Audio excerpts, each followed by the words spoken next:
जम्मू कश्मीर की पूर्व मुख्यमंत्री और पीडीपी प्रमुख महबूबा मुफ्ती ने बाहरी राज्यों के जेलों में बंद कश्मीरी कैदियों को वापस लाने की मांग की है।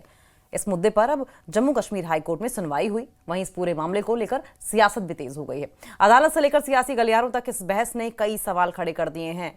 ये खास रिपोर्ट देखें।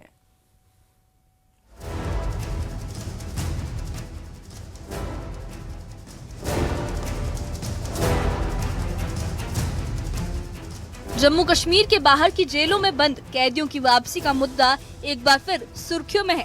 पीडीपी प्रमुख महबूबा मुफ्ती ने इन कैदियों की रिहाई और उन्हें स्थानीय जेलों में स्थानांतरित करने की मांग को लेकर जम्मू कश्मीर हाई कोर्ट का दरवाजा खटखटाया है। उनका कहना है कि इनमें से ज्यादातर कैदी गरीब तबके से हैं, जिनके परिवार ना तो आर्थिक रूप से सक्षम हैं और न ही वो अपने केस की सही पैरवी कर पा रहे हैं। महबूबा मुफ्ती ने कहा कि जब इंसाफ के तमाम दरवाजे बंद हो जाते हैं तो अदालत ही आखिरी उम्मीद बनती है। 2019 के बाद कई युवाओं को जम्मू कश्मीर से बाहर की जेलों में भेज दिया गया, जबकि उनके खिलाफ आरोप साबित भी नहीं हुए हैं। अगर आसाराम और राम रहीम जैसे लोग रिहा हो सकते हैं तो फिर ये अंडर ट्रायल कैदी क्यों नहीं? सब दरवाजे बंद हो जाते हैं इंसाफ के, उम्मीदों के, तो ये आखिरी दरवाजा है मेरे लिए। ये उन गरीबों के लिए है जिनको 2019 से पहले और खासकर 2019 के बाद उठाया गया शक की बुनियादों पे, और पिछले 6-7 साल से वो मुल्क के जेलों में पड़े हुए हैं। हमें मालूम नहीं उनकी हालात क्या हैं। मैंने यहाँ पर ये पब्लिक बिल यहाँ फाइल की है, ये सोच के कि जो गरीब है, जो खुद अपना केस नहीं लड़ सकता है, क्योंकि अदालत इसको कहते हैं कि इंसाफ का मंदिर है, तो मैं आई हूँ। मैं उम्मीद करती हूँ जितने भी अंडर ट्रायल्स बाहर हैं, जिनके खिलाफ अभी कोई जुर्म प्रूव नहीं हुआ है, उनको यहाँ जम्मू कश्मीर के जेलों में वापस लाएंगे ताकि वो अपने घर वालों से मिल सके, उनका वो केस लड़ सके। महबूबा मुफ्ती की ये याचिका जनहित याचिका के रूप में दायर की गई है। उन्होंने अदालत से गुहार लगाई है कि जम्मू कश्मीर से बाहर की जेलों में बंद कैदियों को वापस लाया जाए ताकि वो अपने परिवारों के करीब रह सकें और अपने मामलों की सही पैरवी कर सकें।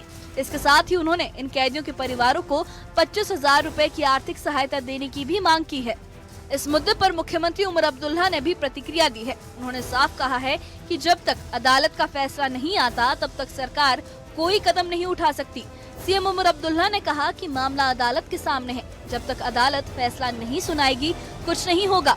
अब तो विधानसभा में भी इस पर चर्चा नहीं की जा सकती, क्योंकि ये मामला सब जुडिस है। उन्होंने ये भी कहा कि महबूबा मुफ्ती को लगा होगा कि अदालत के जरिए कुछ हासिल किया जाता है, लेकिन फिलहाल सब कुछ अदालत के निर्णय पर निर्भर करता है। अब मामला अदालत के सामने है। अब जब तक अदालत फैसला नहीं सुनाती तब तक कुछ नहीं होगा। अब तो इसका असेंबली में भी आप बहस नहीं कर सकते हो।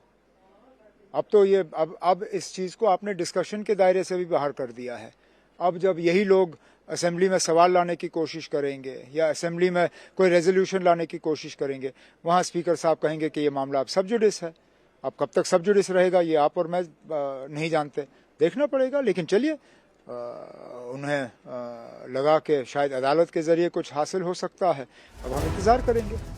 वहीं इस मुद्दे पर बीजेपी ने महबूबा मुफ्ती पर तीखा हमला बोला है। पार्टी प्रवक्ता अल्ताफ ठाकुर ने कहा कि महबूबा मुफ्ती का अदालत का रुख करना सिर्फ बडगाम के मतदाताओं को खुश करने की कोशिश है। ठाकुर ने ये आरोप लगाया कि महबूबा मुफ्ती उन लोगों की वकालत कर रही हैं जिनका इतिहास जम्मू कश्मीर को नुकसान पहुँचाने का रहा है।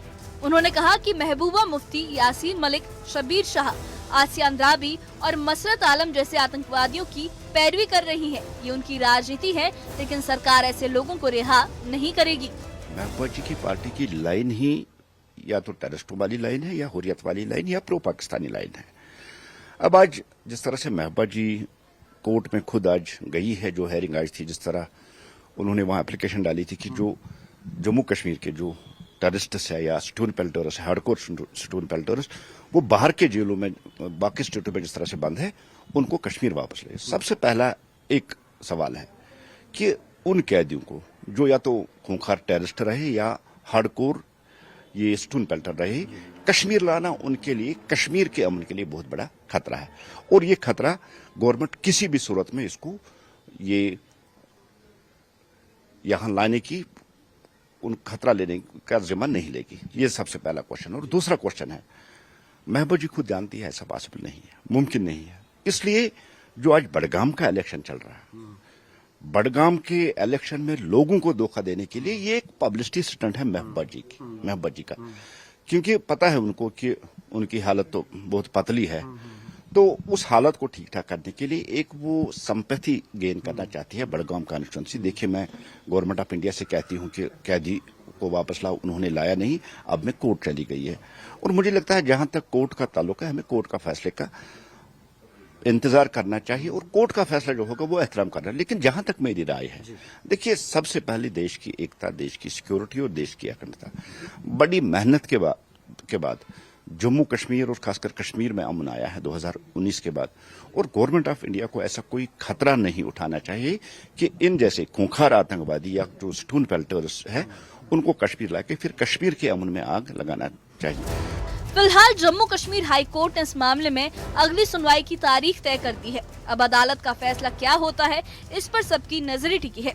लेकिन ये साफ है कि बाहरी जेलों में बंद कश्मीरी कैदियों का ये मुद्दा अब सिर्फ कानूनी नहीं रहा, बल्कि एक बड़ा सियासी मसला बन चुका है, जिसमें हर दल अपनी अपनी रणनीति के साथ मैदान में है।